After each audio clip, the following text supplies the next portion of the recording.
17 Masehi yang kali ini mengambil tema Harmoni Al-Quran dalam Kebinekaan oleh Al-Habib Muhammad Lutfi bin Ali bin Yahya. Berikut kita dengarkan uraian hikmah Nuzul Quran oleh Al-Habib Muhammad Lutfi bin Ali bin Yahya. Peringatan Nuzul Quran tingkat nasional tahun ini bertemakan Harmoni Al-Quran dalam Kebinekaan. Yang saya hormati Bapak Presiden Republik Indonesia Insinyur Haji Joko Widodo dan Ibu Hajah Ariana Joko Widodo. Yang saya hormati Bapak Wakil Presiden Republik Indonesia Bapak Haji Yusuf Kala dan Ibu Hajah Hafilah Mufidah Kala. Bapak-bapak pimpinan lembaga tinggi negara yang terhormat, para Menteri Kabinet Kerja yang terhormat, yang mulia para duta besar negara sahabat yang terhormat. Alhamdulillahil awalu bila ibtida wal akhiru bila intiha, jami'u sifatil ulya wal izzati wal kibriya, wassalatu wassalamu ala imami ahli sofa'i wal wafa, qutbil anbiya wal awliya, sayyidina wa maulana Muhammadin khairid dawa likulli saqamin wada, rahmatan wa shifa fi sirri wal jila, wa ala alihi wa sahbihi ma damatil ard was sama. Amma ba'du. Bulan Ramadan, bulan suci yang penuh barokah dan puasa dalam bulan Ramadan tersebut telah diperintahkan pula oleh Allah Subhanahu wa taala kepada para nabi-nabi terdahulu. Bulan Ramadan adalah untuk mensucikan batiniah atau jiwa dan lahiriah. Bagaimana Nabi SAW sumu tasihu. Puasa adalah sehat. Sehat yang pertama supaya kita mendapatkan dari sebab Ramadan, sebab imannya, sehat imannya, sehat pola pikirnya, bersih dari segala kotoran-kotoran batiniah yang sebab menjadi hijab hubungan kita dengan Allah Subhanahu wa taala dan Rasulnya. Hijab tersebut adalah sifat-sifat madmumah, sifat-sifat radha'il, atau sifat-sifat yang kurang terpuji seperti dengki, hasad, takabur dan lain sebagainya. Mari kita dengan Ramadan akan membuat Ramadan tersebut dijadikan tasfiyatul qulub wa tazkiyatun nufus. Sedangkan penyakit lahiriah adalah yang disebabkan dari perut atau pencernaan kita yang kurang bersih, bagaikan bejana yang tidak pernah dibersihkan, yang akhirnya berdampak pada darah kita yang kurang sehat. Maka dari akibat tersebut berdampak terhadap fisik kita. Di antara untuk membersihkan pencernaan kita adalah puasa, sebagaimana Nabi SAW bersabda, sumu tasihu. Mampukah kita membawa hasil Ramadan, karya Ramadan untuk kehidupan kita sehari-hari? Dalam bulan Ramadan ada satu anugerah yang besar untuk kita semuanya.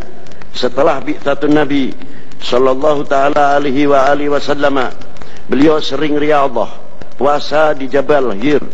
Di tempat tersebut turunlah Jibril alaihissalam membawa wahyu, Iqra bismi rabbikal ladzi khalaq, khalaqal insana min 'alaq, Iqra wa rabbukal akram alladzi 'alamal bil qalam 'alamal insana ma lam ya'lam.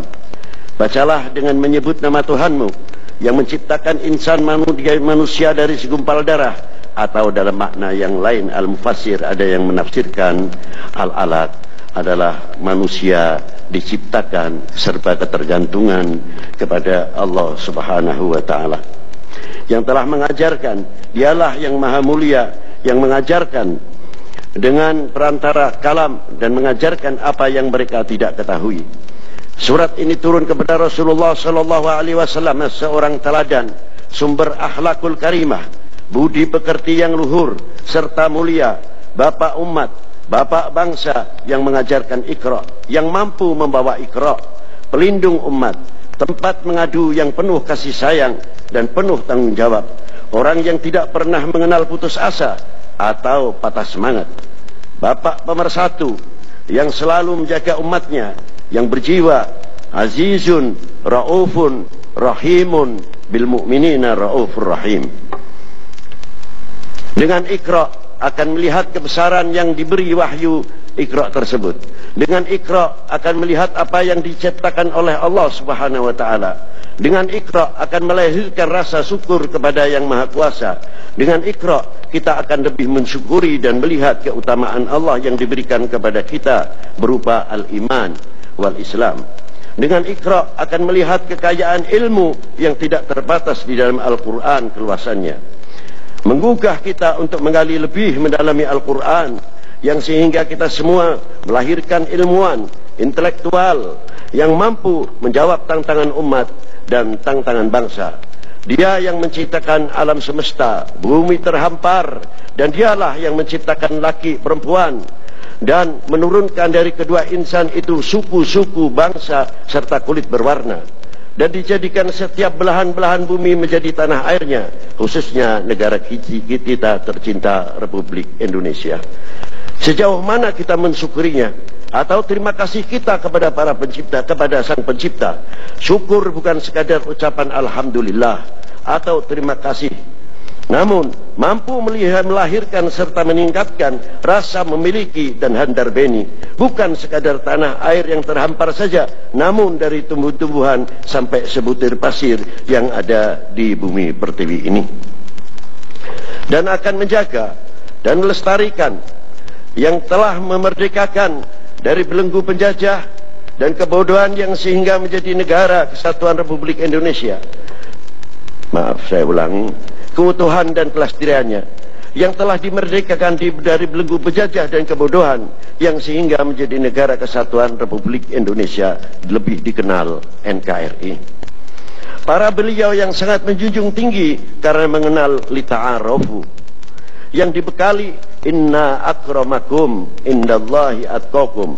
Bila mau menyadari sesungguhnya Allah SWT menciptakan suku bangsa untuk saling mengenal, dibekali inna akramakum indallahi atqakum, akan mengerti lita'arofu, yang artinya saling mengenal, untuk saling menghargai hak-hak yang akan menjadi juru dan akan menjadi juru damai dan pemersatu. Itulah diantara yang dirintis oleh para perintis leluhur kita di kalangan ulama, tokoh, bangsa, umat, dan masyarakat, berjuang yang telah berhasil dan mampu mengibarkan sangsaka merah putih kembali berkibar. Walaupun di dalam bendera kita yang berwarna merah putih tidak ada satu huruf pun, akan tetapi mempunyai kandungan jati diri bangsa, harga diri bangsa, dan kehormatan bangsa. Sudah menjadi kewajiban kita untuk menjaganya. Para beliau sangat tinggi cintanya kepada Allah Subhanahu wa taala dan Rasulnya, dan kepada bangsa dan tanah airnya. Ternyata cinta tersebut menjadi dasar yang kuat atas kesuburan iman seseorang dengan firman Allah Subhanahu wa taala, "Qul in kuntum tuhibbunallah fattabi'uni yuhibbukumullah." Katakanlah, jika kamu benar-benar mencintaiku, artinya Allah SWT, ikutilah aku, yakni baginda Nabi SAW yang diperintahkan oleh Allah. Fattabi'uni. Siapakah fattabi'uni? Mari kita lebih jauh mengenal kepada baginda Nabi SAW yang diperintahkan oleh Allah Ta'ala untuk mengucapkan fattabi'uni. Yasin wal Qur'anil Hakim innaka laminal mursalin ala siratim mustaqim. Siapa yang diperintahkan oleh Allah Ta'ala untuk mengucapkan fattabi'uni? Wa innaka la'alla khuluqin adim. Siapa yang diperintahkan oleh Allah Ta'ala untuk mengucapkan fattabi'uni? Laqad ja'akum rasulun min anfusikum azizun 'alaihi ma 'anittum harisun 'alaikum bil mu'minina raufur rahim. Ketika ayat tersebut turun, para sahabat bertanya kepada baginda Nabi sallallahu alaihi wasallam, sejauh mana ya Rasulullah kita dikategorikan orang-orang yang beriman? Baginda Nabi sallallahu alaihi wasallam menjawab, selagi mencintai Allah Subhanahu wa taala dan mencintai utusannya, mengikuti sunnahnya, mengikuti tarekahnya. Selanjutnya hadis tersebut Rasulullah bersabda, wal yatawaffatun nas fil iman ala qadri tafawutihim fi mahabbati. Kadar bobot iman seseorang adalah tergantung kecintaannya kepadaku. Bila kecintaannya kepada Rasulullah sallallahu alaihi wasallam meningkat, maka imannya pun akan semakin berkembang, memancar dari mulai lubuk hati sampai memancar kepada imannya, memancarkan kepada telinganya, memancarkan kepada mulutnya, memancarkan iman tersebut entah cahayanya kepada lisannya, sehingga apa yang dikeluarkan dari anggota badan kita ini selalu diperhitungkan, selalu mendapat bimbingan dari Allah Subhanahu wa taala. Dari bagian intisari tersebut, kadar bobot cintanya seseorang kepada bangsanya tergantung kecintaannya kepada tanah airnya. Dan kadar bobot cinta seseorang terhadap tanah airnya tergantung pula cintanya seseorang terhadap bangsanya. Semoga kita menjadi umat khususnya dan bangsa pada umumnya tidak mudah terprovokasi dari segala bentuk yang akan memecah belah umat dan bangsa, dan tidak akan menjadi umat dan bangsa yang mengecewakan serta memalukan para leluhur kita, para ulama kita, para pejuang kita di hadapan Allah Subhanahu wa taala, yang mana ikut andil besar di dalam memerdekakan bangsa ini, dalam mensiarkan. Terkadang saya bertanya sendiri pada diri saya, pernah ikut andil sejauh mana di dalam memerdekakan bangsa ini atau mengisi kemerdekaan ini? Seharusnya kita mensyukuri apa yang diberi oleh Allah Subhanahu wa taala di dalam menjaga keutuhan, melestarikan, sehingga melahirkan regenerasi siap yang untuk menjawab tantangan umat dan tantangan bangsa yang telah dicontohi oleh terutama Wali 9 yang ada di Indonesia ini. Beliau di dalam kuburnya, kalau kita melihat, rasanya malu kepada para beliau. Apa di antaranya? Terserah mereka mau mengakui itu sampai atau tidak, tapi bukti yang tidak bisa saya pungkiri. Sampai sekarang Kanjeng Sunan Ampel, Wali 9, masih bisa menjaga kesatuan persatuan, menjaga keuhuhan umat. Yang datang, yang kumpul, bisa diajak untuk dekat kepada Allah Subhanahu wa taala, membaca Al-Quran, membaca tahlil, subhanallah, dan bisa membuat ekonomi kerakyatan di lingkungannya, padahal beliau sudah meninggal 400 tahun yang lalu atau 500 tahun yang lalu. Malu rasanya kita kepada orang-orang pendahulu yang telah meninggalkan tapak, tilas, jejak-jejak yang mempunyai kandungan mutiara-mutiara yang tiada tara harganya.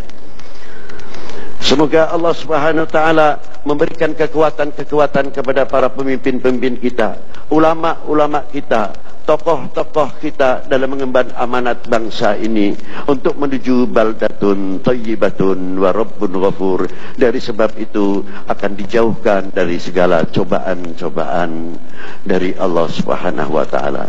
Itulah kurang lebihnya yang bisa saya sampaikan. Semoga Allah taala memberikan kemanfaatan kepada kami semuanya, khususnya untuk umat dan untuk bangsa tercinta yang selalu saya dambakan atas kedamaian di Republik ini. Terima kasih. Wassalamualaikum warahmatullahi wabarakatuh. Menteri Agama Republik